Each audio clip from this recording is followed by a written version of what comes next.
Berjumpa lagi bersama saya Wong Ganteng Sakdonya. Mohon untuk tidak menyebutkan nama dan identitas dalam percakapan ini, karena percakapan ini saya naikkan dalam konten YouTube. Iya Mbak? Oh, iya masih. Dulu saya kan pernah kerja di Hong Kong pada tahun 2002. Terus? Setelah itu saya kenal sama sesama TKW.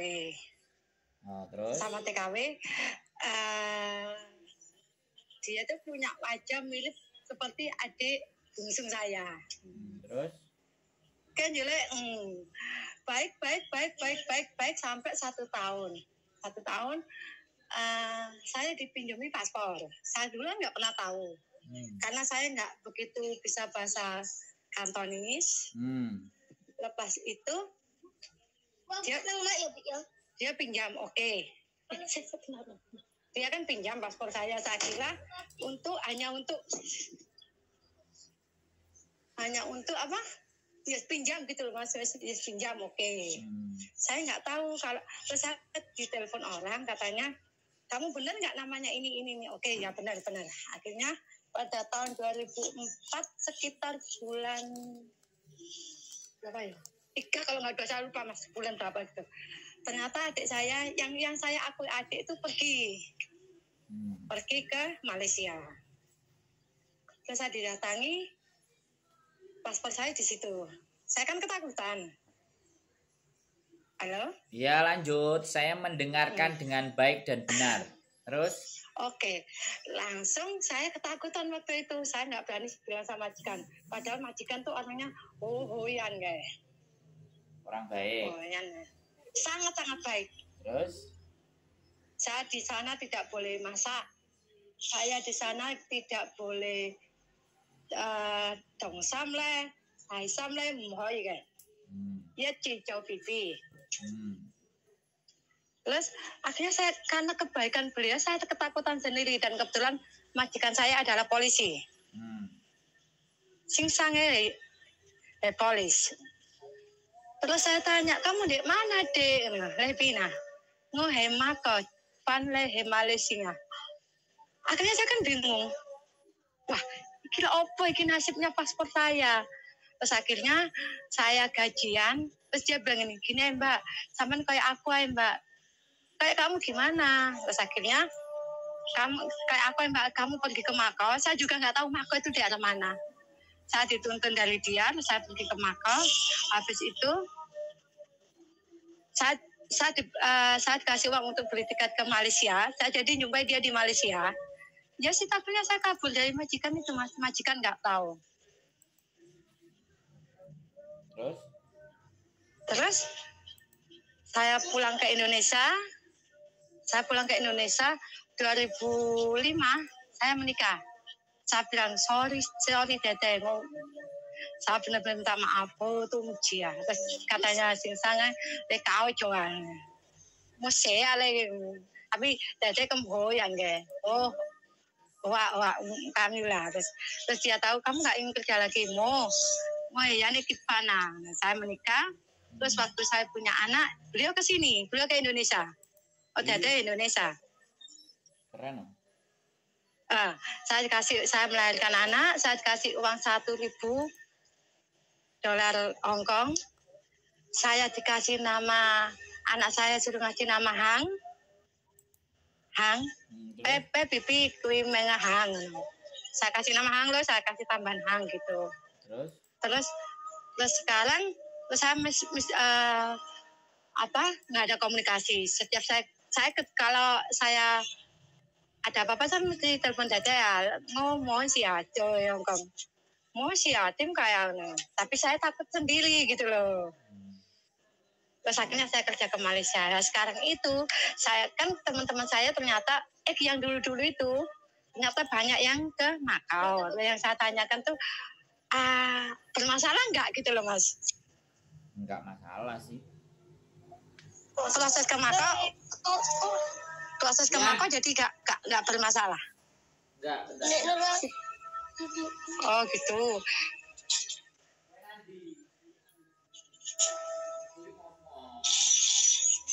Halo?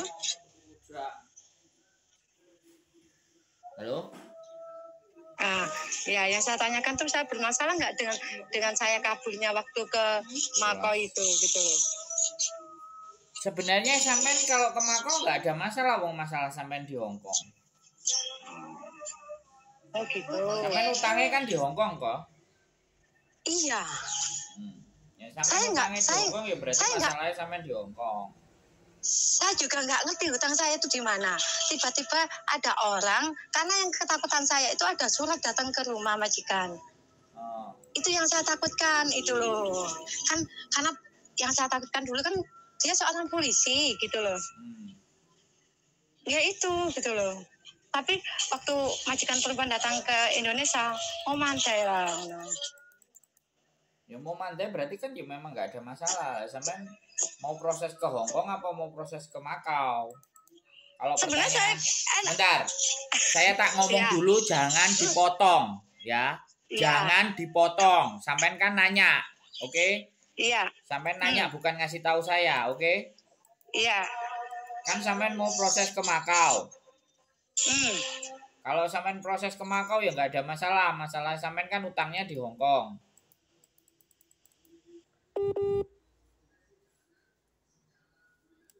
Oke teman-teman semuanya kayak gini nih, kalau dari Indonesia nggak ngerti. Cari sinyal yang bagus ya Mbak. Begitu ngomong. Ini udah itu Mas. Ini udah oke Mas sinyalnya Mas. Dikencengin dikit langsung tatut sinyalnya takut sama saya lah. Oke, kalau sampean tanya ke saya, sampean nggak tahu hutangnya ada di mana, tapi karena surat datang ke tempat majikan yang di Hong Kong, artinya ya hutangnya di Hong Kong. Halo? Halo, iya. Cerita sampean itu suratnya datang ke Hong Kong apa enggak? Utangnya di mana? Sampean tanya saudaranya apa enggak? Habis ketemu di Malaysia, terus dia langsung miskomunikasi. Jadi saya nggak punya nomornya di Malaysia. Saya juga nggak punya nomornya di Indon. Kebetulan dia itu anak yatim piatu gitu loh. Jadi saya juga nggak tahu. Katanya dia ikut pacarnya yang di Malaysia itu gitu loh. Setelah sampai Malaysia, saya pulang ke Indonesia. Pertanyaan saya, Mbak, sampean nggak tahu utangnya di mana? Nggak tahu. Tapi belum ada surat datang ke majikan. Sudah. Berarti kalau surat datang ke majikan, berarti utangnya di Hong Kong. Iya. Makanya kalau utangnya di Hong Kong, berarti sampean kalau proses ke Makau ya nggak ada masalah. Bisa dipahami? Jadi saya nggak. Oke, jadi saya nggak usah bilang masalah ini ke agen Makau. Nggak usah. Oke. Sampean mau proses pakai agen di Makau? Kebetulan ini saya juga nggak itu. Kebetulan ini saya punya teman kerja di Makau. Terus dia mau masukkan ke saya ke agen situ.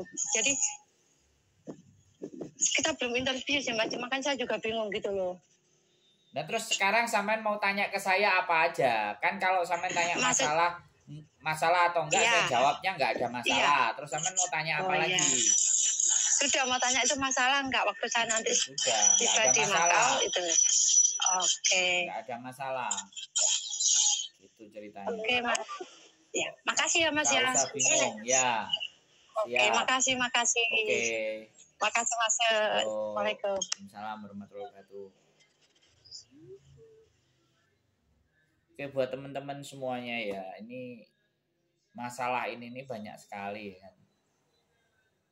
Masalah ini banyak sekali, aku nggak ngerti sekali lagi bahwa apa ya, pinjem duit walaupun sampean, walaupun teman sampean, walaupun datanya dipinjam terus kabur, ini aku nggak ngerti ya. Jadi kenapa ya seseorang itu bisa sampai sebegitunya ya. Tapi saya tetap nggak akan capek untuk buat konten, nggak akan capek untuk selalu ngomong, nanyain orang-orang yang pinjem, karena tidak semua orang memang nonton konten saya.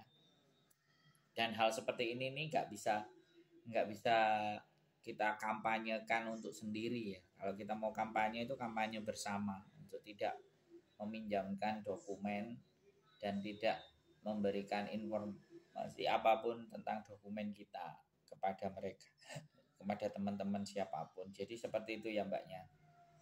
Jadi kalau sampai data kita, karena saya juga nggak ngerti sistemnya di Hong Kong itu, dokumennya orang itu walaupun orangnya nggak datang dengan dokumennya itu bisa dipinjam, itu bahaya loh. Aku nggak ngerti sistemnya kok kayak gitu. Mereka meminjamkan uangnya kok bisa seperti itu. Harusnya kan orangnya ada dua-duanya, ya kan. Jadi kalau ngambil data tok terus digunakan pinjem terus di ACC itu kan, ya aku nggak ngerti sistem di Hong Kong itu kayak apa. Terus yang kedua juga biasanya teman-teman kan diiming-iming, teman baru potongan, nggak punya uang, diiming-imingi dokumennya dipinjam. Wah itu udah wis remuk itu pokoknya. Jadi main-main pinjam dokumen ini bahaya. Siapapun dan apapun dokumen itu tidak harus dipinjamkan, ya, untuk menjaga dari hal-hal yang tidak kita inginkan. Oke, keep stay tune my YouTube channel and see you next video. Bye bye.